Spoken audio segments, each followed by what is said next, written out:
Welcome back to Moments with Precious Chat Show, and we are talking about relationship. We're talking about wedding, what it is that's in the home after marriage, what it is that keeps couple in the house. And we have the fabulous Love Doctor. Hey, you are looking absolutely lush, I must say. Thank you. Well, I thought you were gonna say I look much more like the same. I wanted to reserve that because I wanted that to be a much more compliment you're not anticipating. I mean, I would have just said it like that spontaneously. But since you've said it, I will say it perhaps in a more special way. You look like Michelle. Michelle Obama. Well, thank you. Yusila, Doctor Love. You have a way with words. You have a way with advices. I mean, we follow you on social media, and it seems as if you always have something to say when it comes to relationship, be it marriage. I mean, between mom and kids, father and kids, and all. All right. Today we have a very sensitive topic. We're talking about what happens after the glee. What happens after the white wedding, after the honeymoon, after the icing on the cake in the home. But first, we'd like to know, why did you get married? I mean, as cute as you are, what prompted you to get married? You know, there comes a time in a man's life that you grow. And growth means not just by age, not just my white bears or something. It's primarily, you know, with responsibilities, and you choose to grow along with your responsibilities to be a man. And I tell you, marriage is one thing that completes a man in so many ways, because apart from the fact that you would want to be seen as responsible, you also will have a lot of emotional attachment and some very good things you miss out if you're not married. I must say, marriage has been good. It's always good. Okay, I can see that. Now, the issue of exchanging vows, people at times take it for granted, more especially, you know, with the younger ones now, the age and all, it seems normal. But growing up, I have seen people, when it comes to exchanging of vows, they cry, men cry. And I wondered, why are they crying? Do they cry? I mean, so what happens to that time? What really comes to mind when you go on that aisle, right, to make those vows? Okay, let's get this very easy and clear. The day itself for the marriage is a wedding. That's why it's called a wedding day. But after that day, you have a whole life ahead, which is the institution called marriage. So most people get prepared rather for the day, the wedding, and really don't get prepared for the marriage, the institution that they're going into. So this is what happens.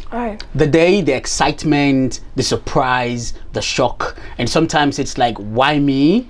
Or sometimes to some people it's like fulfillment. You know, it's fulfilling. After so many years and finally it's happening, they cry because it's like, it's fulfilling. All of a sudden it is happening. Is it really happening? And for some others, they think of a lot of things like family. Oh yes, mom is not here. Maybe your mother is late, or your dad. And for others, they like, with all what people have said, it's finally happening. And for some, the emotional part of it, it's finally happening. You're getting married to the man of your dreams or the woman of your dreams, and it's happening. Finally, it's going down. So they cry. And that's what happens exactly on the wedding day. And I tell you again, it's an amazing moment when you see all the glitz, the glamour, everybody celebrating you. It's just wonderful. Your friends all around. You know, it's a moment you'd really want to cherish for the rest of your life. And I mean, when you get there, one thing you said that is very true, I feel, is the fact that with all of what you've went through, of experiences you've had, bad experience, and now you have a man or a woman that is taking you as his wife or her husband. It is fulfilling. So I mean, you get to a point where you said, is this really happening? Am I sure? Because we've seen where people get married for the wrong purposes. Maybe because the person is too rich, maybe the person is too beautiful, the person is a celebrity, you name it. Okay, so getting into the wedding proper, I mean the institution, does experience, attitude has to do with how long you will prosper in the marriage, how successful it will be for you? That's a very good question, I must say. I've not heard a question like that for a very long time. But honestly, I would say, Precious, it's not really much about experience. It's not really much about what you know. I mean, there are people who get married, they actually get married to their first love. No experience whatsoever in love. Like, they've not been through any heartbreak or any hurts before. And there are people who get married to their 16th love, their 20th love, their 111th love. Right. And yet still with all that experience, the marriage is terrible for them. I hope you understand. Yeah. Personally, I feel marriage is not about experience. I feel it's about your connection with the third party. That is God in the center of it all. Because I tell you, I'm a Christian and I believe, I mean, even as a Muslim, if you're a Muslim, you'd definitely realize that you need God in the center of your relationship. Because relationships prosper when you have God at the center of it. Trust me, a family that prays together stays together. Yeah. A couple that does the same really stays together. That's the most important thing you need and is the key. But then in addition to that, again, you need to keep away a very strong ministry called the Ministry of Information. Yes, the Ministry of Information. That ministry is one that destroys a lot of marriages, a lot of couples, and so it's one ministry. If you can live without it, if you can keep it away, information from a third party into your marriage, it would definitely prosper. Okay, so just talking about that, I would love to know. I mean, people take their past experience into a marriage, and the reason why they listen to friends is because they always say, friends got your back. But we'll be right back to talk about all of that. Well, guys, I hope you've enjoyed our conversation so far. We'll be right back to talk about Ministry of Information. I mean, what's their role in a marriage? Is it positive? Is it negative? Is it sometimes, do they watch your back really? Or do they mean bad? They want to see your marriage go apart. We'll be right back.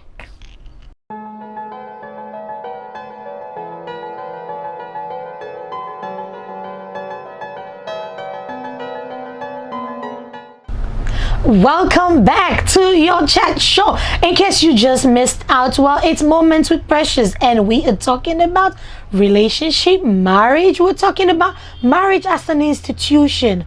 What constitutes marriage, and how would you endure in that marriage? Is it all gold? Is it all glowing in there, or are there those hitches? And how do you manage to tackle those hitches with your spouse? Well, we have here Dr. Love, and we have been having an intriguing conversation. Don't forget to subscribe to our channel. It's Moments with Precious, so that you will be the first to see when we upload another episode on the chat show. Dr. Love, we're back. Ministry of Information. Okay, it seems as if it's a new ministry to my ears, actually. Okay. There are certain times when you need the gossipers. You need people that tells you, I saw your man somewhere. Okay, well, for me. Okay. People will tell you they have your back, though you will have a contrary view to mine. So now, I would like you to give me your own personal, or maybe your own experience on why you think the Ministry of Information should not exist in the marriage institution. Okay, that's a fine question. You know, the Ministry of Information constitutes gossipers, friends, or family who pride in actually telling you things about your partner. The reason why you don't need them is because sometimes they misinform, even though it's a Ministry of Information. And other times you don't know what their motive is. People tell you things and you don't even know what their motive is.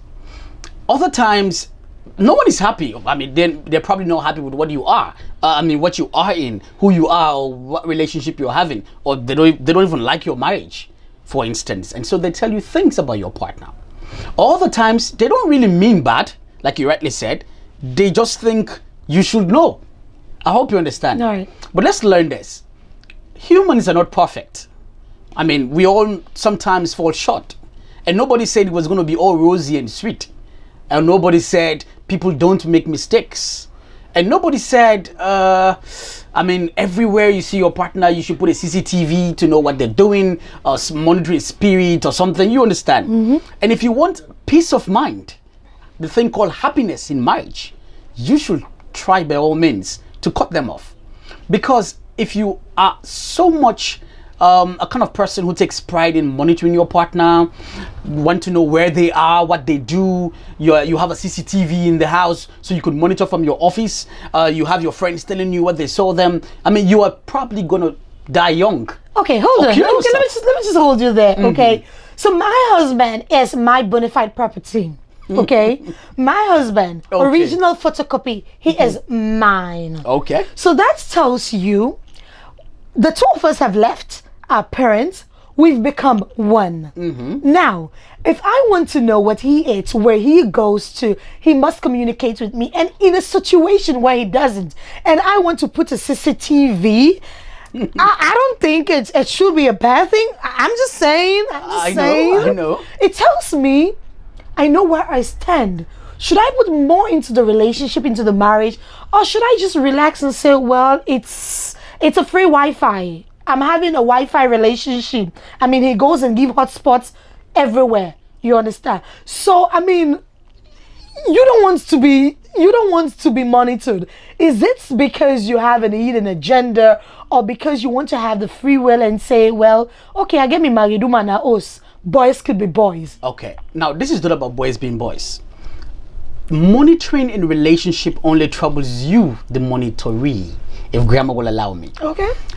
Why would you want to know what your partner is doing on their phone, or probably who they're talking to, or probably where they're hanging up with the boys, or why she's in a saloon, what she's talking about in the saloon, if she's in a bathroom, why would you go and stand by the door to listen? Why wouldn't you want to know? Okay, let me tell you why you would not want to know.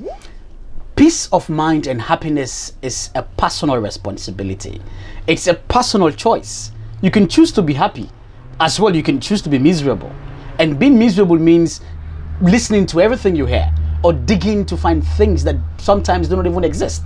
And let me be very practical here. Sometimes, if you try to fix what's not broken, you end up breaking it. And every time you dig to find something, you're probably going to find something. And it could not necessarily mean it's really bad, but because it's unexpected to you, you're probably just going to break.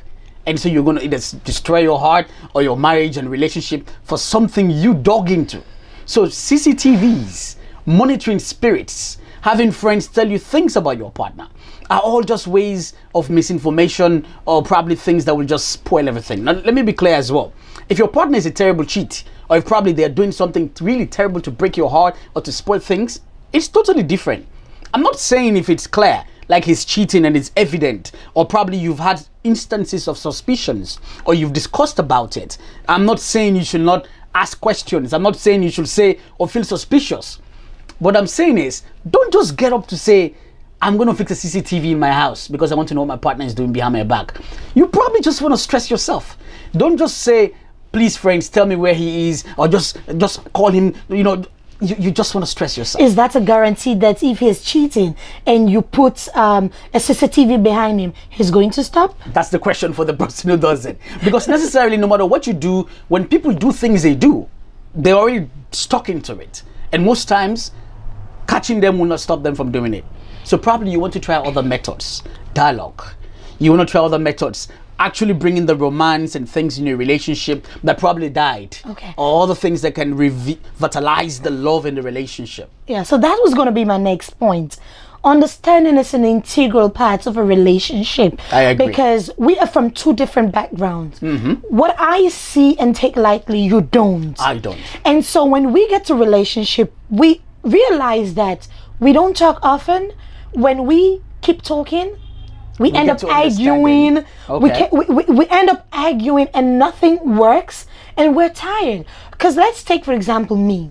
When my husband started going high pitch, I just keep quiet. And he gets mad that I don't talk. Okay. But at the end of the day, 1 2 days, and I come back and I said, well, if I had spoken about it we're going to have a huge quiet. rift. So how about now we have a dialogue? But for most homes, you don't find that. So what's your take? I mean, with it being in the marriage of the institution of marriage, and not having a center point where you and your husband or your wife can actually have a conversation, a healthy conversation where you arrive at a conclusion. Okay. To viewers, I want to say this very clearly. Always have a relationship that is matured enough to say, hey, precious, this is our issue and this is how we're going to fix it. I mean, dialogue, to talk about it. And always have a relationship that is matured enough to try not to take the problems of today into tomorrow. If you want your marriage to work out. If you have an argument over the cup today, talk about it. If you argue, it's okay. Tomorrow when you wake up, say good morning, honey, and kiss them. Let the problems of yesterday be left behind. And let's get this also clear. The love language. We all have our love language. Love to me might be different from love to you. I love differently. You do love differently as well. To me, love is physical. It's touchy. I'm a Scorpio, my star. I love sex. I mean, I love being around my partner. I love the physical part of it. I'm touchy. Like in Creole, I like body. You understand? Yeah. That is love to me. To another person, love to them is sapiosexual. Your intelligence. They are more attracted to how you talk, the things you talk about. If they bring a conversation, you pop in. You're intelligent. You're smart. You understand? If they're talking about Donald Trump, you have something to say. If they're talking about music, you have something to say. They find that sexy, incredibly sexy. To other people, it's football. Trust me, I don't even know if there's a word for that, but I'll call it football sexual. That's just what they want. If they're so sporty, they want to talk about sport all the time. Even in bed, it's Ronaldo or something. That's how they love, and that's what they like. To others, love to them is totally different. It's not touchy. When you talk about sex to them, they feel that's all you want. When you are too touchy, they feel you're too physical. Yeah. Now, how do we meet? That's my point. When you fall in love or when you go into marriage, try to understand your partner's love language. What do they like? How do they love? How do they want to be loved? I mean, it's clear. You're a grown up. I'm a grown up. For 30 something years, I've been with my parents. For another 30 something years, you've been with your parents. And so we've been living without each other for so many years. Most marriages and people who celebrate is all 10 years anniversary, 5 years anniversary. Gosh, you can't really know someone so well in 10 years. Not entirely. So don't claim you know them. Don't claim, I know Precious. I know how she loves. I know. Ask questions. What's your favorite color? What makes you fall in love? What do you like? Do you like me going down? Do you like heads? Do you like kiss on your neck? Do you like your breast being sucked? Ask questions. Sometimes try them. Try new things, even in bed, and see how she reacts. I mean, sometimes there are things you do even in bed, and she'll be like, yeah. That's a G-spot. That's it. I love that. But don't claim you know. Don't claim you understand because your previous relationship was like that. No, your other girlfriend likes it when you text her in the morning. Maybe this one thinks you're idle when you text all the time. Yeah. Talk about things. Am I doing right? What do you like? Do you like ice cream? What's your favorite flavor? Is it chocolate? Is it vanilla? Don't claim you know. I'll tell you a story. A guy fell in love and every day he sends chocolate for the person he claims he loves. Every day. Meanwhile, when she takes the chocolate, she dumps it because she's allergic to it. She doesn't even like it. Ask questions. Right. Understand. It's a love. I mean, it's love is not got to be a prison or no ego, no, babati. Try to ask questions and understand the person. Then you meet. Even in marriage, you have to understand their love language. Otherwise, you'll mess it up. I think next what we're going to talk about is the sex part of it. I love that. Because you know when they can say na Creole, na the kissing it down one day. I just told you. So in many homes, sex, we know it's an integral part of a marriage. It binds to people. It creates a bond. And so even if there are quarrels and all, you end up sleeping in the same bed, having a good sex, and in the morning, you just say, hey, honey, I'm back to work. Hey, honey, I'm leaving. So it tells you it's a therapy. It's a therapy. But we'll be back. Guys, I hope you've enjoyed our conversation so far. I think Love Doctor is lecturing even me. Yes, but we'll be right back. Let's go over to our sponsors and we'll talk about sex. What does this mean in the institution of marriage?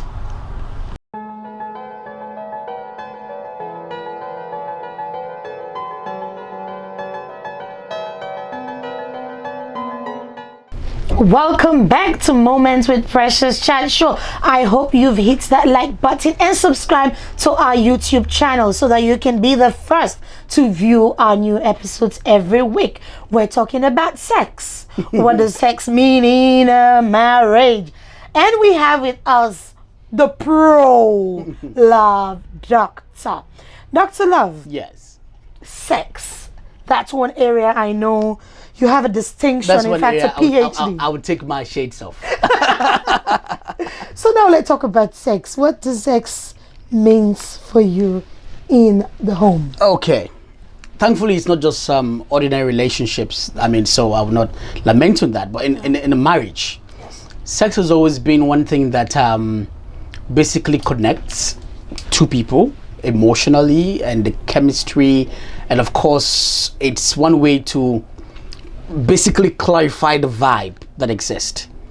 To many people, sex has to do with the soul. I hope you understand. To many people, it has to do with the soul.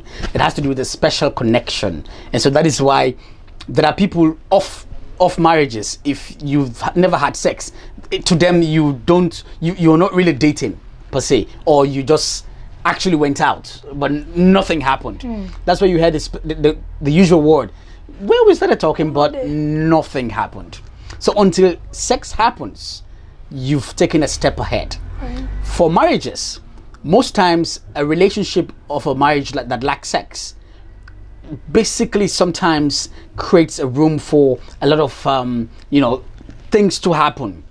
Either a partner getting fed up, or a partner thinking you're having an affair, or a partner thinking maybe the vibe is just dying, or maybe I'm not attractive anymore.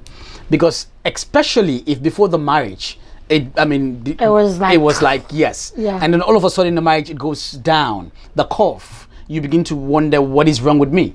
Is it that after kids I'm no longer attractive, or is it that the too much beer I drink made my belly too big and she doesn't want me anymore? Exactly, and that's why I'm working out. I can see that. Exactly.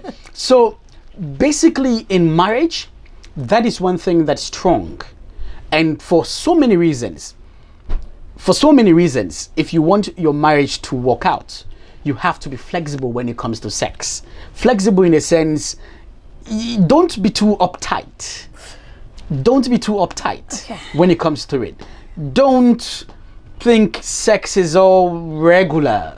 I mean, sex is not regular. And let me land. Everything in the world, everything revolves around sex. Everything in the world. I will not dive into that. It's deep psychology. However, the only thing that's not about sex, it's sex itself. Sex is about power. It's about control. It's about the senses. It's just sensual. Let me repeat that. Everything in the world revolves around sex. You look at music, sexy things. You look at your clothes, I look sexy in it. Everything revolves around sex. But sex itself is not about sex. It's about power. It's about control. It's about sensual connection. So the act of it itself in marriage is one strong thing that keeps two people bonded together for several years. And so some women, once they go into marriage, they start caring less about how they look, about what they do in bed. They think it's just satisfying your partner, just doing what I ought to do. And for some men, they become selfish. She's my wife, so I could just satisfy myself and get up and I'm done. I hope you understand. And then that's it. And most times, women suffer in silence. They don't talk about it because they feel it will make the man feel less of a man if they tell him, like, honey, you just care about yourself. That was just 2 minutes. The way you did it last night, I didn't really reach the peak. That was just 2 minutes. They don't talk about it because they feel it will make him feel less of a man. And they suffer in silence for long. And that is why most times for some marriages, when there's trouble and the woman goes away and probably cheats, she stays. Because she does have something. It's been missing. out there. Right. Exactly. So it's a very important ingredient in a relationship, and I encourage couples to care about their partner's feelings, especially when it comes to sex. Don't be selfish. It's not all about you. It's not sex. It's sex is power. Show some power. And when you talk about control something. the power and all, it brings to mind Christian Grey. I think there's this movie. Yes. 50 Shades of Grey. 50 Shades of Grey, Black. I was so engrossed in that movie, and like you said, power, control. You could see the prowess. That the guy was using. Now, our age, we can be frisky. 69. Doggy, wheelbarrow, chicken, you name it. Okay, that's before marriage. But we tend to think when we get into marriage, we become shy. I mean, no, I think we've grown past that now. We shouldn't be playing like kids. We shouldn't be like for example, the women. To the man, you could see a 60, 70-year-old man calling a 60-year-old woman baby, babes. But to the woman, it seems, women, they say we grow more mature. Exactly. So she's like, no, you shouldn't be calling me that. No, we shouldn't be having this type of sex. So what do you do in that stage where, you feel too big to do those kind of doggy crazy styles, but that's what the man desires. So, what would be your advice in those kind of situations? Okay. First, to the men, if we apply the same effort we put in when we want a woman, if we apply that same effort in marriage or when we get them, trust me, it will be just sweet. Okay. If we apply that same effort, when we want you, we do all the things, we toast you, talk, and all of that. Even when we're making love, we want to satisfy you because we want to make sure our vibes are the same and all of that. So it's very clear. When people age or grow, they tend to care less about things because they feel it's not really of relevance or importance. But I tell you, it's still about understanding your partner's love language. If it matters to them, it should matter to you. But that is why when people are going to basically marry, don't just marry because you feel the person is beautiful or you feel the person has potential, which is very common. Most women get married to men because they say the man that might get potential. Exactly. Not that. Well, I feel it's for the same for the men. I understand, it's common. Okay. But let's get this. If you're going to get married to someone, be sure so many things fall in place.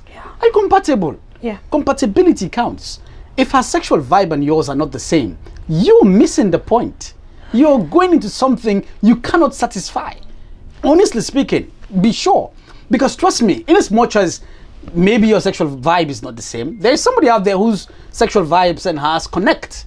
Yes, their love language, their vibe, it does connect. Okay. Although sometimes we go into relationships in spite of and despite of our indifferences, and we grow to understand and cope with some things that are not the same. But sex is one thing that I would say be very critical about. Be sure you and the person you are with have a form of connection, you enjoy sex together, and most importantly, your vibe is the same, or then you can really satisfy each other at least. Okay. Otherwise, you're missing everything up. This conversation can go on and on and on and on. We don't have all the time here, but trust me, we're going to bring you back to the chat room. Always. Because, like I said, you are loaded. Before you leave us, a lot of people out there will be wanting to have that one opportunity to ask you a question. Okay. I hope I'm asking that question that you've been wanting to ask Dr. Love. Now, when the first thing that comes to mind when somebody sees you, you're promiscuous. Oh, really? You sugar, you a sugar ange. You lekuman bad. Okay. Now, I need you to talk to your audience and tell. Okay. That's niche. Is that true or something contrary? Okay, that's a pretty question, and it's also a privilege for me to answer right now in front of everybody.